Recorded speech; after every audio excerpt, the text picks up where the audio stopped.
Hello అండి, hi అందరికీ నమస్తే అండి. ఈరోజు వచ్చేసి తెలంగాణ స్టైల్ దప్పడము చింతకాయలు, పచ్చి చింతకాయలతో దప్పడం పెడుతున్నా.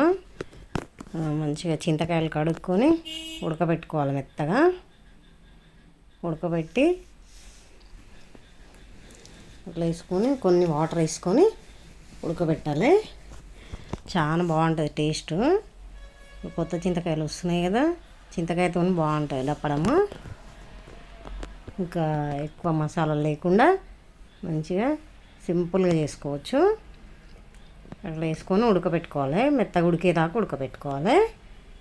అట్లా ఉడికినాయి కదా, ఇట్లా మంచిగా చల్లారినాక దించేసేయాలి. ఇప్పుడు దించేసి చల్లారినాక చారు పిసుకోవాలి.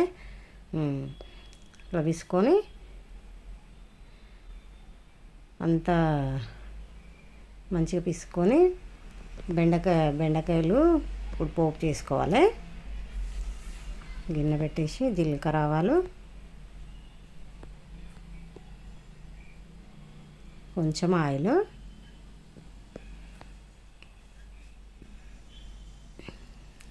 వేసుకొని చాలా బాగుంటుంది టేస్ట్. కొంచెం జీలకర్ర, ఆవాలు, అల్లం వెల్లుల్లి పేస్టు కలుపుకోవాలి. మంచిగా కొంచెం కలర్ చేంజ్ అయినాక పచ్చిమిర్చి, ఉల్లిపాయలు వేసుకొని ఒట్టి కారం వేయద్దిగా, పచ్చింతకాయలు కదా, దప్పడానికి బాగుంటుంది. ఇట్లనే ఉల్లిపాయలు వేసుకొని కొంచెం ఎర్రగయ్యేదాకా వేయించుకోవాలి. పచ్చిమిర్చి కూడా వేసుకోవాలి. పచ్చిమిర్చి, కరిమాకు కూడా వేసుకోవాలి. పుదీనా, కొత్తిమీర చాలా బాగుంటుంది అట్లా వేసుకుంటే. మంచి రెండు కలిపి కొంచెం మంచిగా వేగినాక అన్నీ కలిపి చాలా బాగుంటుంది. కొంచెం పసుపు, ఇంకా చారు వేసేసుకోవాలి. ఇప్పుడు పిసికిన చారు ఉంది కదా, మనం పిసికింది కొంచెం కలుపుకొని చారు పోసేసి బెండకాయలు వేసుకోవాలి. బెండకాయలు వేసుకొని బెండకాయలు ఇట్లా పొడుగు పొడుగు కోసుకోవాలి. దప్పడానికి అట్లా అయితేనే బాగుంటుంది. చాలా బాగుంటుంది టేస్ట్. చేసుకొని చూడండి, మంచిగా టేస్ట్ బాగుంటుంది. వీడియో నచ్చితే లైక్ చేయండి, షేర్ చేయండి, సబ్స్క్రైబ్ చేసుకోండి. ఎంత మంచి టేస్ట్ ఉంటుంది ఇది. సింపుల్గా మసాలాలు ఏం లేకుండా చాలా బాగుంటుంది. కొంచెం ఉడకాలి. కొంచెం ఉడికినాక చారు వేసుకోవాలి, పులుసు వేసుకోవాలి. పిసికింది ఉంది కదా, అది చారు కొంచెం ఉడికింది కదా, ఇప్పుడు చారు వేసుకోవాలి. ఈ పొజిషన్లో చారు వేసుకోవాలి, పులుసు వేసుకోవాలి.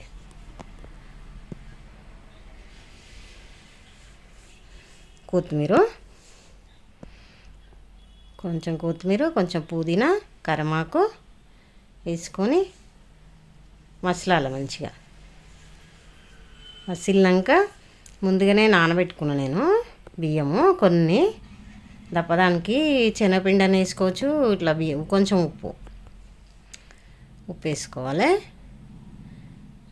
ఇట్లా మసులుతుంది కదా, ఇప్పుడు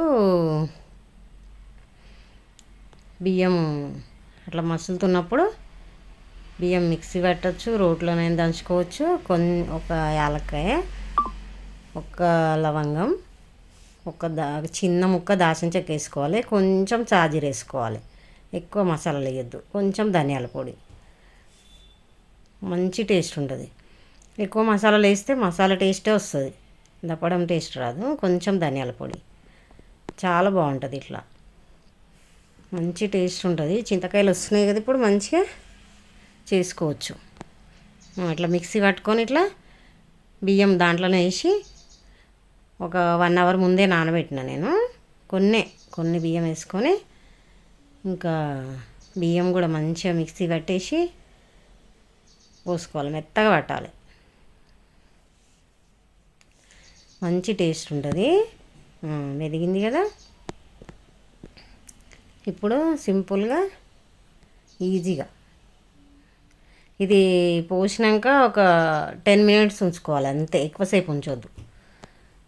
మంచి మసలాలి, కొంచెం మసలంగానే తీసేయాలి ఇక. మంచి టేస్ట్ ఉంటుంది. కొంచెం ఉప్పు, తగినంత ఉప్పు, ఒట్టి కారం అస్సలేదు. ఇక పచ్చిది వేసినాం కదా, కొంచెం కొత్తిమీర పుదీనా అవి వేసుకొని చాలా బాగుంటుంది టేస్ట్. దప్పడము చేసుకోండి, సింపుల్గా ఈజీగా ఉంటుంది, చాలా టేస్ట్ ఉంటుంది, బాగుంటుంది. మసిలింది బాగా మంచిగా, ఎంత బాగుందో చూడండి. బాయ్ అండి, నమస్తే.